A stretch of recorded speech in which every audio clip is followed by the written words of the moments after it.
ఒంటిమిట్టలో వెలిసిన ఆంధ్ర భద్రాద్రి శ్రీ కోదండరామాలయంలో వైకుంఠ వేడుకలు అంగరంగ వైభవంగా జరుగుతున్నాయి.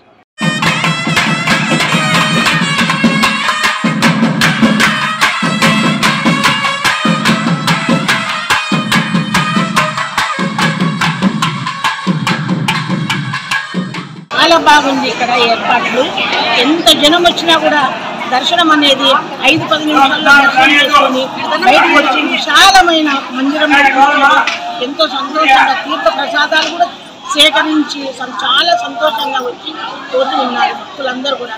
చిన్న పిల్లలను తీసుకొని వచ్చినా కూడా తొందరగా సర్వదర్శనం అనేది లేదు, డబ్బుల దర్శనం అనేది లేదు, ఏది లేకుండా వచ్చిన వాళ్ళు వచ్చినట్లా వెళ్తూనే ఉన్నారు, బయటకు దర్శనం చేసుకొని వస్తూనే ఉన్నారు. ఈ విధమైన ఉత్తర దక్షిణ ద్వారము కలిగినటువంటి దేవాలయాలు ఎక్కడ కూడా ఇంతవరకు ఇంత స్వేచ్ఛగా వెళ్ళడం అనేది ఈ దేవాలయానికి మాత్రమే జరుగుతుంది. ఇట్లా భక్తులు కూడా కొంచెం నీడ ఏర్పాటు ఏదైనా ప్లేస్ చిన్నగా ఉంది.